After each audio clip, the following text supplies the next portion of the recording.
할렐루야.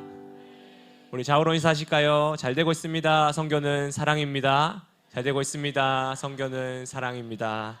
아멘. 우리 다시 한 번 더 인사하실까요? 오늘 오전에 목사님께서 가르쳐 주신 잘 되고 있습니다. 예배는 사랑입니다. 잘 되고 있습니다. 예배는 사랑입니다. 할렐루야.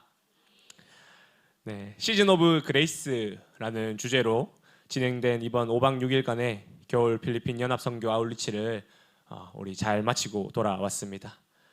또 저는 또 보내주신 교회 덕분에 스태프로서 참석해서 잘 섬기고 돌아올 수가 있었습니다. 이 자리를 빌려서 다시 한번 보내주신 교회와 여러분께 감사의 인사를 드립니다. 감사합니다. 매 아울리치마다 느끼고 또 이야기하는 것이지만 이번 아울리치가 역대 최고의 아울리치였습니다. 당연히 다음 아울리치가 또 최고의 아울리치가 될 것입니다. 그 기회를 놓치지 않는 여러분 되기를 소망합니다. 해가 갈수록 아울리치 진행이 좋아지고 주시는 은혜 또한 더 풍성해지고 있습니다.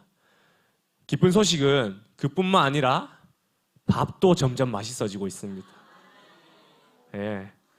제가 단기 선교로 있었던 작년 겨울 아울리치, 작년에 제가 단기 선교사로 있었던 아울리치입니다. 작년 겨울 아울리치, 2024년 겨울 아울리치에 그때 당시에 스태프로 참석해서 도와줬던 한 귀국 선교사님을 이번 아울리치에서 1년 만에 만났습니다. 그분은 이번에는 참가자로 참석하셨습니다. 이번에 참가자로 참석한 이 부천예일교회에서 파송받은 선교사님인데 저를 탁 보더니 저한테 아유 살이 왜 이렇게 많이 빠지셨어요? 엄청 많이 빠지셨다고 이렇게 이야기를 하시더라고요.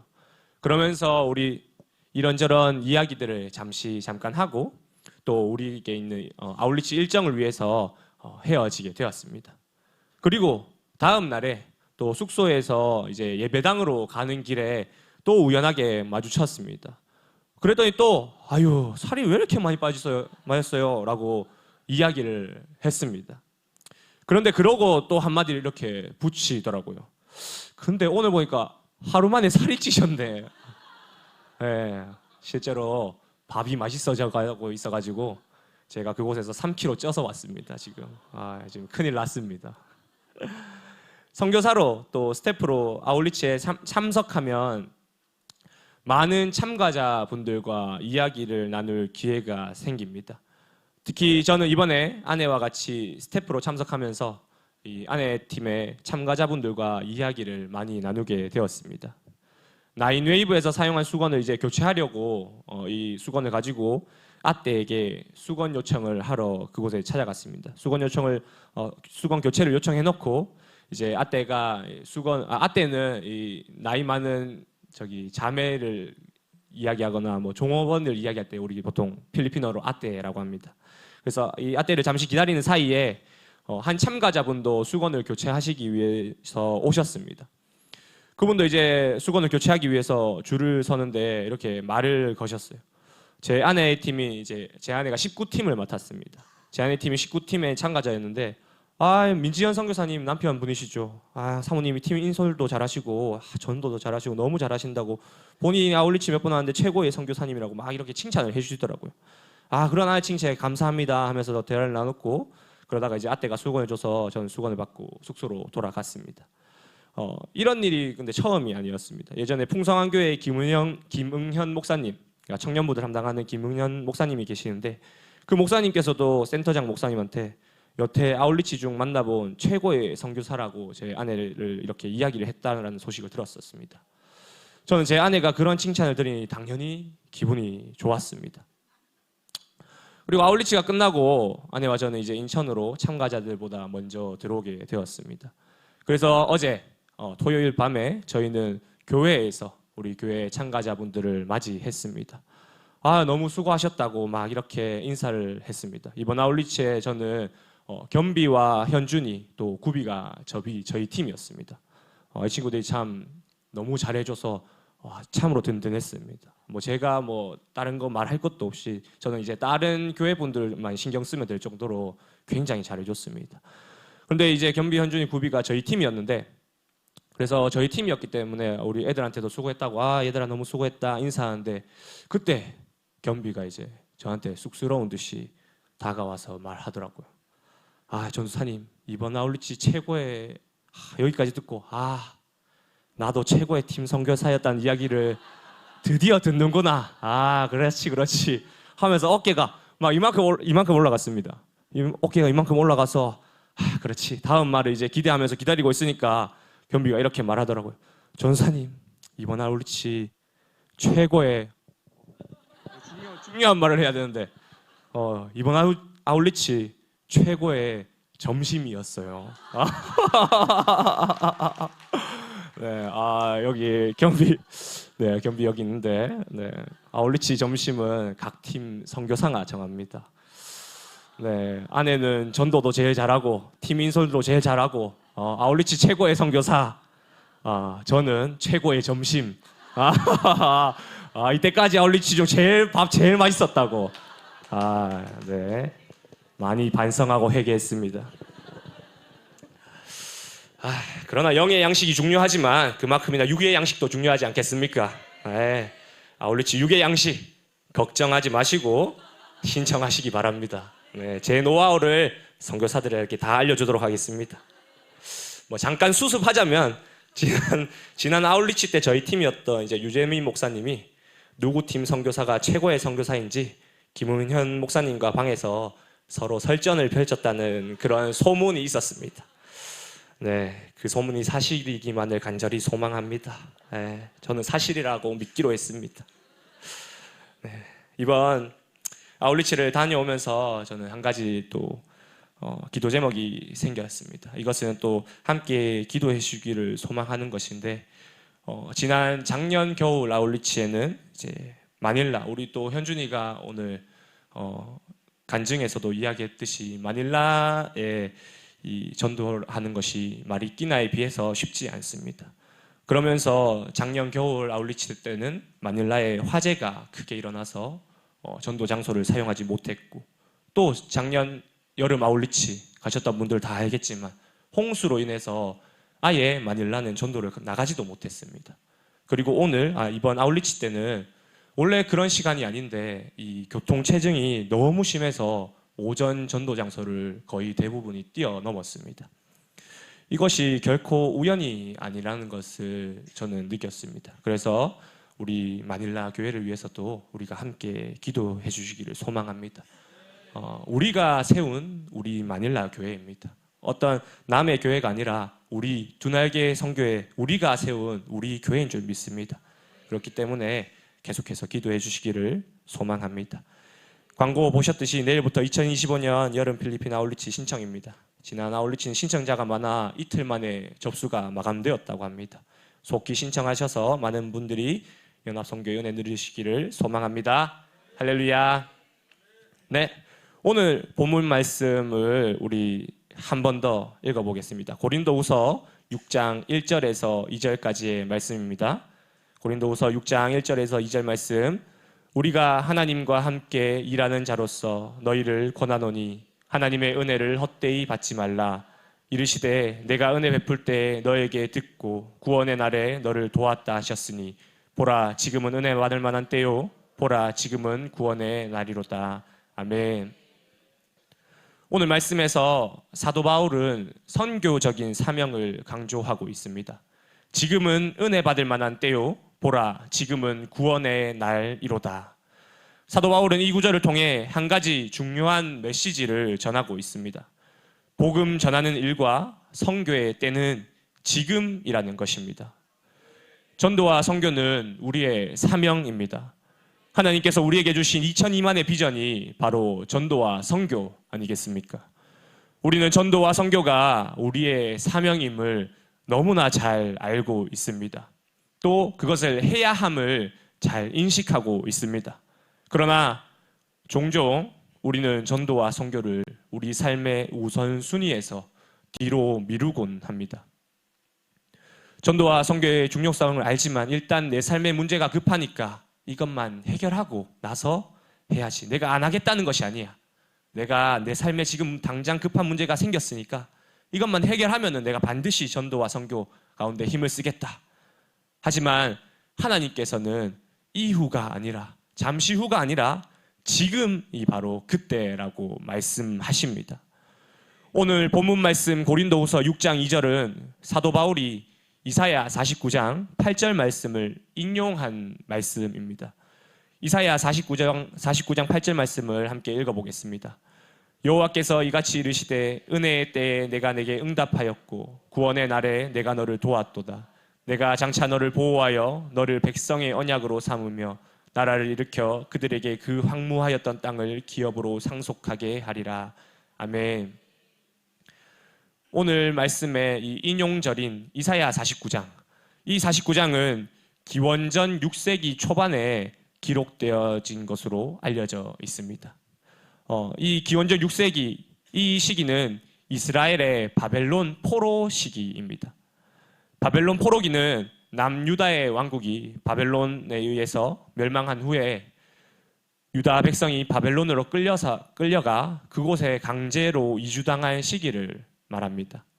기원전 605년 바벨론 왕 느부갓네살 2세가 남유다를 공격하였고 일부 귀족과 지식인들을 포로로 끌고 갔습니다. 이것을 1차 포로라고 이야기하는데 이때 우리가 잘 알고 있는 다니엘이 이곳 가운데 포함되어서 포로로에 끌려갔다고 합니다. 그리고 그로부터 8년 후인 기원전 597년 바벨론이 다시 침공하여 여호야긴 왕과 많은 유다인들을 2차로 포로로 잡아갔고 이때에는 선지자인 에스겔이 포함되어 있었습니다. 또 그로부터 11년 후인 기원전 586년 바벨론이 예루살렘을 완전히 함락시키고 성전과 성벽을 불태움으로 남유다 왕국은 완전히 멸망하였습니다.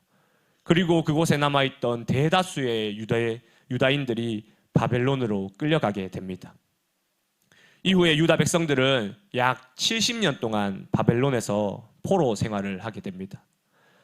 바벨론 포로 생활은 이스라엘에게 신앙적, 정치적, 사회적으로 극심한 고통과 핍박의 시기였습니다.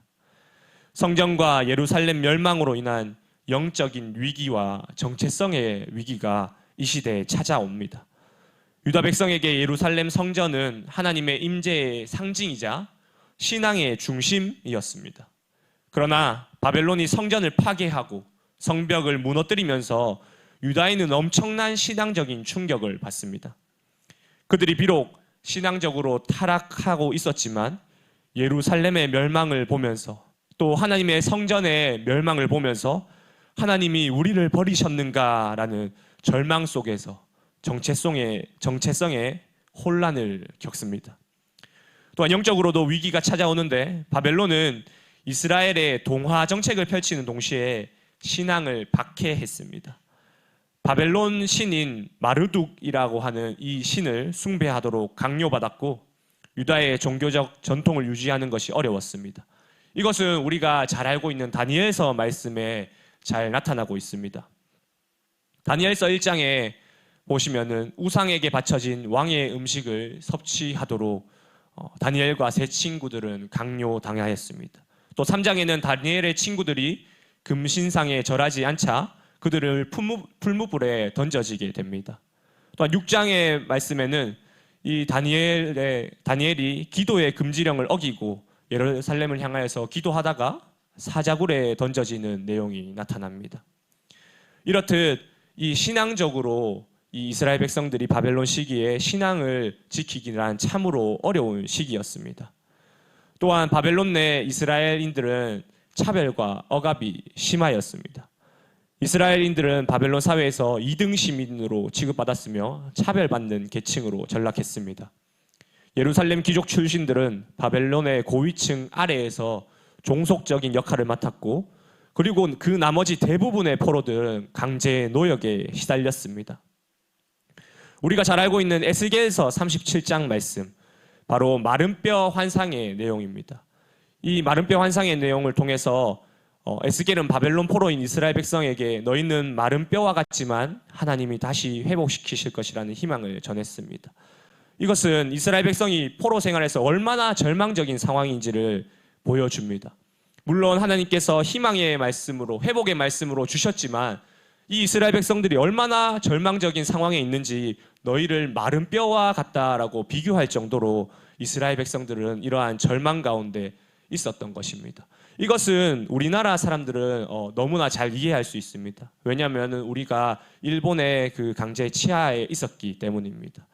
바벨론이 이스라엘을 이렇게 다스린 것처럼 우리나라 또한 그렇게 일본을 통해서 이러한 취급을 당했기 때문에 우리는 이 심정을 너무나 잘 알 것입니다. 또한 바벨론 사람들은 이스라엘 백성들을 조롱하고 멸시했습니다. 그래서 너희가 노래하던 시온의 노래를 불러보라라고 이렇게 조롱했습니다. 시편 137편 3절 말씀에 이는 우리를 사로잡은 자가 거기서 우리에게 노래를 청하며 우리를 황폐하게 한 자가 기쁨을 청하고 자기들 위하여 시온의 노래 중 하나를 노래하라 함이로다. 이스라엘 백성들은 이런 바벨론의 조롱과 멸시에 오직 탄식만 할 뿐이었습니다.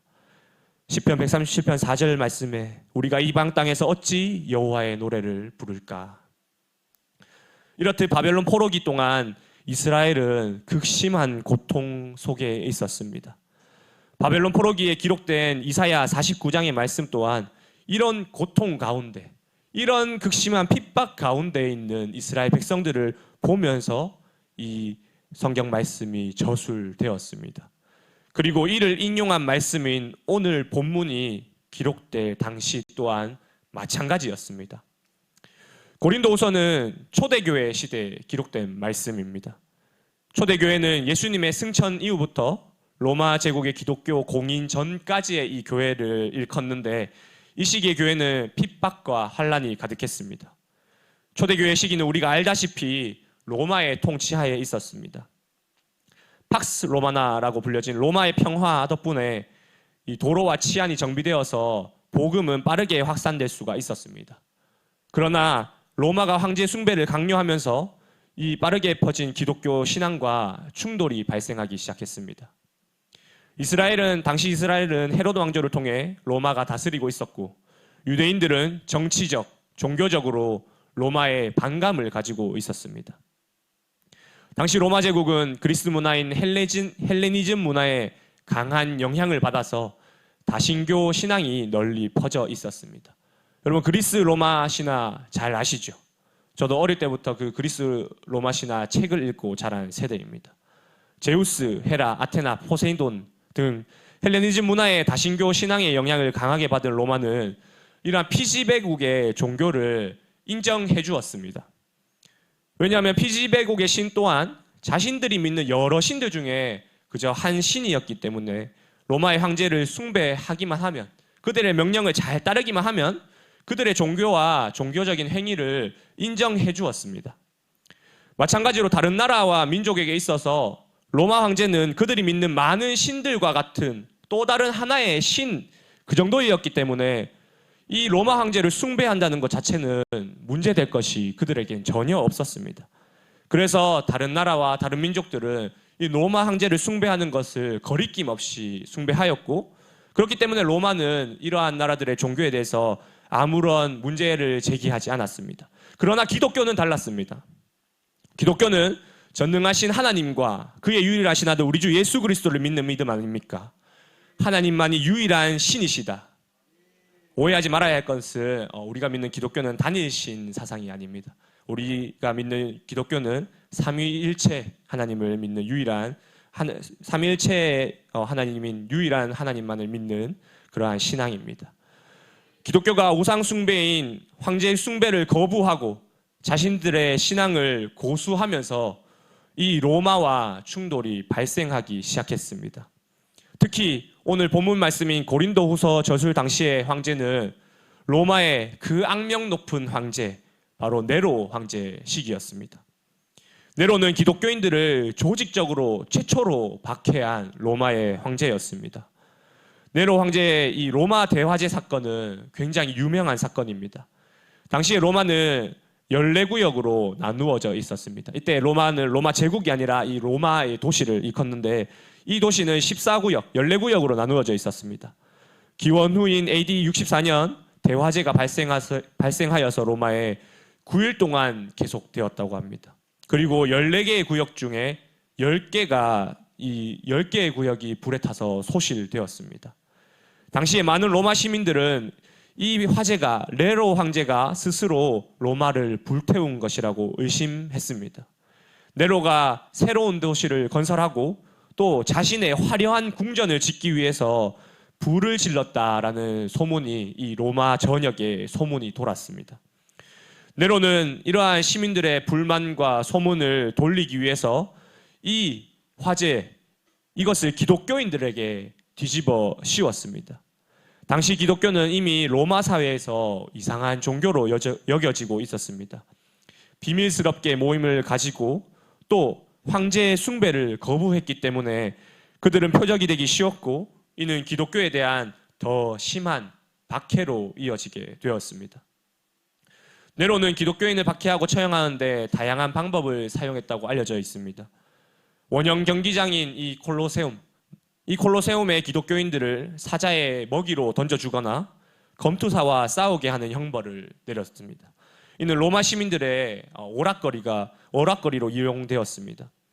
또한 예수님이 처형당한 것처럼 기독교인들을 십자가에 못 박아 처형하기도 했는데 이는 기독교 신앙을 조롱하는 의도도 포함되어 있었다고 합니다.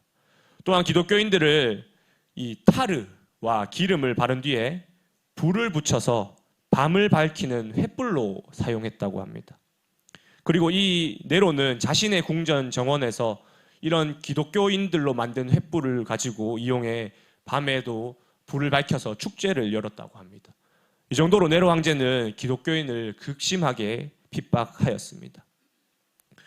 오늘 본문의 인용절인 이사야서의 배경은 이스라엘의 바벨론 포로 시기였고 또 오늘 본문의 시대적 배경은 로마의 박해가 만연했던 초대교회 시대였습니다. 두 시기 모두 다 은혜와는 거리가 멀었습니다. 은혜의 때와는 거리가 먼 시대였습니다. 오히려 핍박과 환난과 박해의 시기였습니다. 그런데 왜 이사야 선지자와 사도 바울은 그때 그 당시를 보며 기록하며 은혜의 때를 이야기하고 있을까요? 이는 말씀이 선포되고 있는 오늘날도 마찬가지입니다. 여러분, 오늘날 시대가 어떻습니까? 정치, 경제, 종교, 사회적으로 혼란한 시대입니다. 지금 우리나라는 온 나라가 모든 부분에 있어서 양극단으로 나누어져 갈등과 분쟁이 끊이지 않고 있습니다. 또한 세계적으로는 어떻습니까? 미국은 트럼프 대통령의 미국 우선주의 정책을 공식적으로 선언했습니다. 그래서 이것을 두고 신조어로 트럼피즘이라는 말도 나오게 되었습니다. 또한 여전히 러시아와 우크라이나는 전쟁 중에 있고 중동에서는 일촉즉발의 상황이 놓여져 있습니다. 최악의 인플레이션으로 세계 경제는 대공황을 앞두고 초읽기에 들어간 상황입니다. 우리가 매일 접하는 미디어는 Political Correctness, PC, 즉 정치적 올바름과 레즈비언, 게이, 바이섹슈얼, 트랜스젠더를 뜻하는 LGBT 사상으로 가득 차 있습니다. 유튜브, 인스타그램, 그 어느 것 하나에도 이런 것이 없는 것이 없습니다. 또한 포스트 모더니즘 시대인 지금 이 시대는 보편적인 진리는 사라져버렸습니다. 자신의 생각과 주장이 진리로 받아들여지는 시대로 살아가고 있습니다. 심지어는 성별까지도 그렇습니다. 이 남성인 어떠한 사람이 자기가 여성이라고 주장하면서 역도대회에 나가서 우승을 해버린 사건이 있었고, 이 남성이 자신은 여성이라고, 나의 성별은 여성이라고 주장하면서 이 수영대회에 나가서 그곳에서 여성대회에서 1등을 해버리는 그러한 사건들이 지금 만연하게 나타나고 있습니다. 이런 시대에 있어 기독교는 설 자리가 사라져버렸고 기독교 사상은 편협하고 이기적이다 생각이 들어지고 여겨지고 있습니다. 이사야, 바울, 그리고 지금 이 시대에 이르기까지 어느 시대 하나 은혜의 때라고 말할 수 있는 시대가 전혀 없습니다. 그러나 하나님은 이사야의 때, 바울의 때, 그리고 오늘날까지 모두를 은혜의 때라고 말씀하십니다. 그리고 하나님은 그 말씀처럼 은혜를 베풀어 주십니다. 바벨론 포로 당시 하나님은 다니엘, 에스겔, 예레미야 등 선지자를 통해 이스라엘 백성에게 회개와 회복의 메시지를 전하였습니다. 이사야 선지자를 통해 페르시아 왕 고레스를 사용하셔서 이스라엘을 바벨론으로부터 구원하게 하실 것을 예언했습니다. 이사야서 45장 1절 말씀에 이렇게 기록되어 있습니다. 여호와께서 그의 기름 부음을 받은 고레스에게 이같이 말씀하시되 내가 그의 오른손을 붙들고 그 앞에 열국을 항복하게 하며 내가 왕들의 허리를 풀어 그 앞에 문들을 열고 성문들이 닫히지 못하게 하리라. 아멘. 이후에 우리가 아는 것처럼 실제로 바벨론 포로 생활은 기원전 539년 페르시아가 바벨론을 정복하고 기원전 538년 고레스 칙령을 통해 이스라엘 백성들은 예루살렘으로 돌아가게 됩니다. 은혜의 때가 선포되어진 것입니다. 바벨론 포로기는 이스라엘 백성에게 극심한 핍박과 시련의 시기였지만 하나님이 그들을 버리지 않으셨고 회복의 길을 예비하셨다는 것을 현재를 살아가는 우리들에게 보여주고 있습니다. 바벨론의 문화와 신앙적 압박 속에서도 다니엘과 그 친구들은 믿음을 타협하지 않았습니다. 하나님은 포로기를 통해 유다 백성을 정결하게 하시고 다시 회복시키셨습니다. 바벨론 포로기는 단순한 역사적 사건이 아니라 고난 속에서도 하나님이 역사하시고 은혜의 때를 예비하심을 보여줍니다. 또한 초대교회 시기는 네로의 박해에도 불구하고 기독교 신앙이 더욱더 강하여져 갔습니다.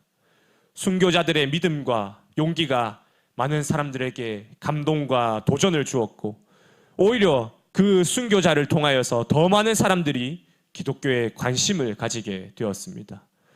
기독교는 핍박 속에서 점점 더 확산되었고 결국에는 기원 후인 313년 콘스탄티누스 황제의 밀라노 칙령을 통해서 로마 제국의 공인된 종교로 공인되어지게 됩니다. 핍박 가운데 기독교는 더욱 강한 신앙으로 승리하였고 은혜의 때를 누리게 되었습니다. 이것은 이제 현재를 살아가는 우리의 삶에도 마찬가지입니다. 지금 시대는 여러 상황으로 어려움 가운데 있습니다. 이것은 사실입니다. 그러나 하나님은 모든 것을 선하게 인도하시는 좋으신 하나님이십니다. 그리고 하나님은 먼저 믿은 우리의 신앙과 믿음을 통해 이 땅의 회복을 약속하십니다. 이 땅의 은혜의 때를 선포할 것을 약속하십니다. 바벨론 포로기에 신앙을 지켰던 다니엘처럼 극심한 핍박으로 목숨까지도 위협받았지만 신앙을 지켰던 그 초대교회처럼 우리도 우리의 신앙을 지킬 때 하나님께서 주시는 회복과 부흥을 경험할 수 있습니다. 오늘 본문 말씀인 2절의 상반절을 우리 함께 읽어보겠습니다. 이르시되 내가 은혜 베풀 때 너에게 듣고 구원의 날에 너를 도왔다 하셨으니 아멘. 네. 고린도후서 6장 2절에 나타나는 은혜 베풀 때는 성도들이 은혜를 받을 만하다가 아니라 성도들이 은혜를 받을 만한 그때가 아니라 하나님께서 그들을 받으실 만하다라는 의미를 가집니다. 즉 하나님께서는 이미 우리를 받으시기로 작정하셨습니다. 우리에게 구원을 베푸시기로 작정하셨습니다. 그 시기가 언제입니까? 바로 지금입니다. 우리 고린도후서 6장 2절 하반절을 보겠습니다. 보라부터 보라 지금은 은혜 받을 만한 때요 보라 지금은 구원의 날이로다. 아멘. 구원은 미래의 일이 아닙니다. 지금 이루어지고 있는 하나님의 역사입니다. 지금 이루어지고 있는 하나님의 역사입니다. 혼란과 어려움으로 가득 차 있는 이 시대이지만 하나님은 여전히 은혜의 때를 선포하십니다. 구원의 날을 선포하십니다. 지금 현재를 살아가는 이때가 은혜의 때요 은혜의 해입니다. 예수님도 요한복음 4장에서 이렇게 말씀하셨습니다. 요한복음 4장 35절 말씀에 너희는 넉 달이 지나야 추수할 때가 이르겠다 하지 아니하느냐. 그러나 나는 너희에게 이르노니 너희 눈을 들어 밭을 보라 희어져 추수하게 되었도다. 예수님께서 말씀하신 것처럼 지금이 바로 추수할 때 은혜의 때입니다. 우리는 그렇기에 더 이상 미루지 말고 구원의 날을 선포해야 합니다. 은혜의 때를 선포해야 합니다. 그러므로 은혜의 때를 선포하는 자리로 나아가야만 합니다. 행복 모임의 자리로, 선교의 자리로 나아가야 합니다. 이것이 우리의 사명이기 때문입니다. 우리가 너무나 잘 아는 말씀, 마태복음 28장 19절 20절 말씀입니다. 그러므로 너희는 가서 모든 민족을 제자로 삼아 아버지와 아들과 성령의 이름으로 세례를 베풀고 내가 너희에게 분부한 모든 것을 가르쳐 지키게 하라. 아멘. 바울은 오늘 1절 말씀을 통해 그리스도인들에게 하나님의 은혜를 헛되이 받지 말라고 말하고 있습니다. 은혜를 헛되이 하지 않는 삶을 살기 위해서는 자신이 아닌 그리스도를 위하여 사는 삶을 살아야 합니다. 바울은 오늘 본문 이전 장인 5장 15절에 이 헛되이 살지 않는 삶에 대해서 이야기하고 있습니다. 고린도후서 5장 15절 말씀입니다. 그가 모든 사람을 대신하여 죽으심은 살아있는 자들로 하여금 다시는 그들 자신을 위하여 살지 않고 오직 그들을 대신하여 죽었다가 다시 살아나신 이를 위하여 살게 하려 함이라. 아멘.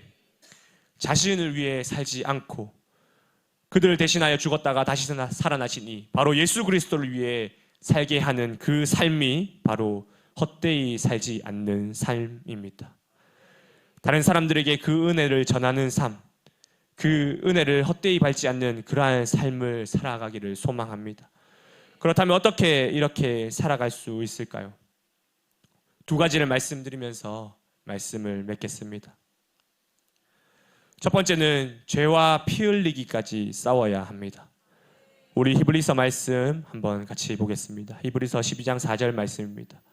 너희가 죄와 싸우되 아직 피 흘리기까지 대항하지 아니하고. 아멘.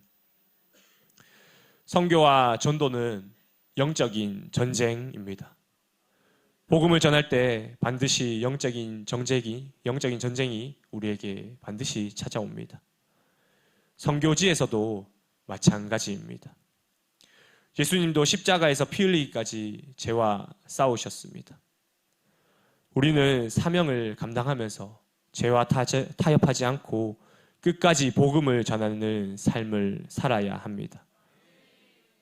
두 번째로는 성령의 불을 받아야 합니다. 죄와 피 흘리기까지 싸우기 위해서는 성령의 불을 받아야 합니다. 우리가 하는 사역은 결코 사람의 것으로 가능하지 않습니다. 오직 성령님만이 가능하게 하십니다. 그러기에 성령의 불을 받아야 합니다. 그러기에 말씀 앞에 나아가야만 합니다. 그러기에 기도 앞에 나아가야만 합니다. 이번 아울리치에서 선포된 말씀이 바로 이것이었습니다. 성령의 불을 받아야 한다.